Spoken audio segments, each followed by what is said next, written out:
Welcome to forever classes और मैं हूं आपका दोस्त उत्तम चौधरी।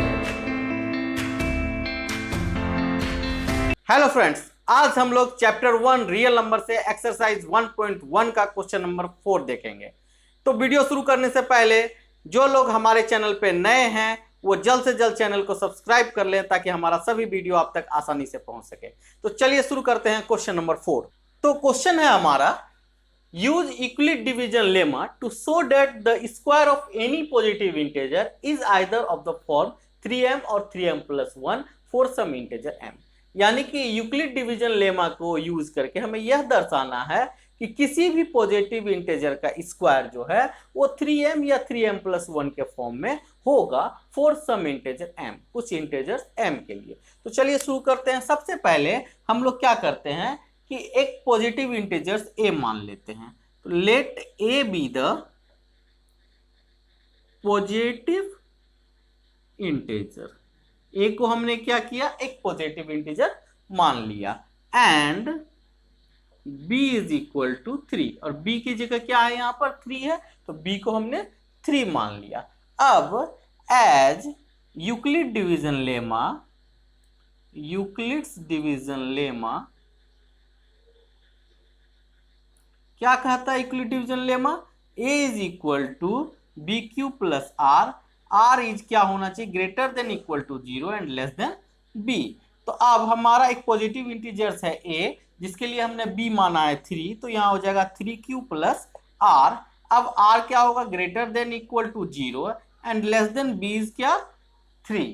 तो अब r कैन बी क्या हो सकता है, यानी कि रिमाइंडर क्या हो सकता है आपका, रिमाइंडर कैन बी, अब 3 से क्या होना चाहिए छोटा और 0 से क्या होना चाहिए बड़ा, डेट मीन्स कि 0 1 2 या 0 के बराबर भी हो सकता है। तो अब हमारा पॉजिटिव इंटीजर्स a क्या होगा, 3q प्लस r की जगह अगर हम लोग 0 ले तो ये हो सकता है, और दूसरे केस में क्या होगा 3q प्लस 1 हो सकता है। तीसरे केस में क्या होगा, और लिखते जाएंगे a बराबर क्या हो सकता है, a is equal to 3q plus 2 हो सकता है। अब क्या कहता है क्वेश्चन की, अब so that the square of any positive integers, इसका स्क्वायर जो है हमेशा इस फॉर्म में होगा। तो देखते हैं इसका स्क्वायर करके। तो अब इसके नीचे हम लोग लिखेंगे, हमारे पास यहाँ जगह नहीं है इसलिए हमने यहाँ लिख रहा हूं मैं, तो आप लोग क्या करेंगे इसके नीचे लिखेंगे। तो अब इसका स्क्वायर करते हैं। सबसे पहले फर्स्ट स्टेप में जब हमारा रिमाइंडर 0 था तो a इज इक्वल टू क्या है हमारा, यहाँ पर a is equal to 3q plus 0 है तो वो नहीं लिखना है। अब दोनों का हम लोग स्क्वायर करते हैं, स्क्वायरिंग बोथ साइड करते हैं। तो क्या आ जाता है यहाँ पर देखो आप लोग, a square is equal to 3q का स्क्वायर करेंगे तो 3 3 जा 9, डायरेक्ट कर लेते हैं हम लोग 9q स्क्वायर, ऐसा आ जाता है। अब हम लोग इसको क्या करते हैं, यहाँ पर 3 है इसलिए 3 के फैक्टर में तोड़ते हैं थोड़ा सा। तो यहाँ पे लिखेंगे a square is equal to 3 into 3q square, ऐसा लिख सकते हैं। अब 3q स्क्वायर है तो इसे हम लोग क्या मान लेते हैं, m मान लेते हैं। अब आप पूछोगे सर आपने ऐसा क्यों किया, इसको 3m क्यों मान लिए। तो इसको 3m मानने का कारण क्या है कि ये 3q स्क्वायर क्या है, एक इंटीजर है।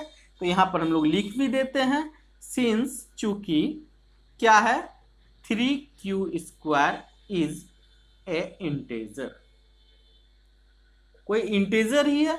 यहां पर अगर हम लोग 1 वैल्यू पुट करें तो 1 का स्क्वायर 1 इंटू 3 क्या हो जाएगा, 3 हो जाएगा। तो कोई ना कोई यहां पर ये क्या है, इंटीजर है। तो इसीलिए हम लोग इसको इस m क्या, और m क्या है हमारा, सम इंटीजर है। तो हम लोग इसको क्या किए, 3q स्क्वायर को m मान लिए, ठीक है।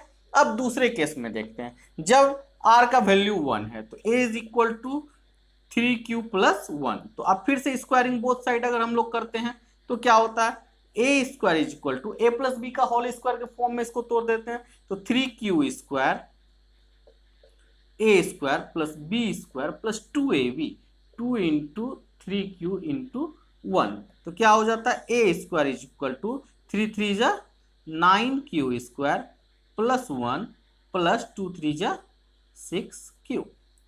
अब इसे भी हम लोगों को क्या करना है, 3 कॉमन ले लेना है यहाँ पर से। तो 3 कॉमन लेते हैं तो क्या आ जाता है, देखते हैं 3 कॉमन लेते हैं तो यहाँ बच गया 3q स्क्वायर यहां पर क्या बच गया देखते हैं, 3 2 जा 6, 2 क्यू और ये +1 बाहर बच गया। तो हम लोग ने क्या देखा कि यहां पर आ गया 3 इंटू इतना +1।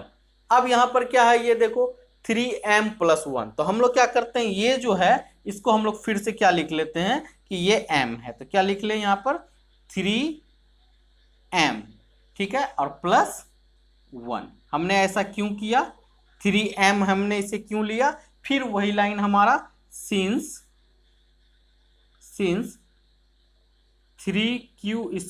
+ 2q इज ए इंटेजर। ये क्या है हमारा, एक इंटेजर है, इसीलिए हमने इसे क्या किया 3m + 1 ले लिया। अब हमारा फिर तीसरा केस, हमारा तीसरा केस क्या है वो हम लोग देखते हैं। तो हमारा तीसरा केस है 3q + 2। तो अब हम लोग फिर से लेते हैं a = 3q + 2, फिर स्क्वायरिंग बोथ साइड। अब a² = 3 3 जा 9q², डायरेक्ट में कर रहा हूं, +2 2 जा 4, +3 2 जा 6, 2 जा 12q। a + b के होल स्क्वायर में मैंने फिर से तोड़ दिया। अब फिर यहां से मुझे 3 कॉमन लेना है, तो क्या हो जाएगा 3q²। अब यहां पर आप लोग देखो 4 को हम लोग तो तोड़ सकते हैं 3 + 1 में। मैं एक स्टेप और लिख देता हूं यहां पे, 9q² + 3 + 1 + 12q। ठीक है, इस 4 को मैंने क्या किया 3 में तोड़ दिया है। तो अब यहां पर से कॉमन लेते हैं 3, तो क्या हो जाएगा 3q², इस 3 का 1, यहां से 4q और ये +1 बाहर कर दिया मैंने। तो अब फिर से क्या देख रहे हैं हम लोग, इसको हम लोग लिख सकते हैं 3m + 1, 3m + 1। क्यों, क्योंकि इस बार हमने इसे m मान लिया, ठीक है। तो यहां पर हम लोग लिख सकते हैं 3m + 1, 3m + 1, और since 3q² + 1 + 4q is a integer. इसे हमने क्या मान लिया, इंटेजर मान लिया। तो अब हमारा शो हो चुका है सब कुछ कि या तो 3m के फॉर्म में है या फिर 3m + 1 के फॉर्म में है। तो हम लोग लिख सकते हैं that means कि any square of any positive integer is either the form of 3m or 3m + 1। तो यहां पर हम लोग लास्ट लाइन लिख देंगे, मेरे पास जगह नहीं है, मैं यहां पे थोड़ा सा इरेज कर रहा हूं इसे।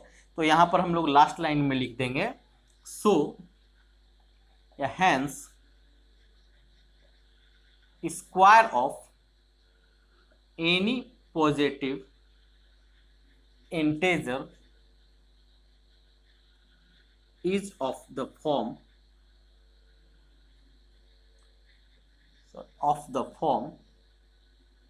क्या फॉर्म होगा 3m और 3m + 1।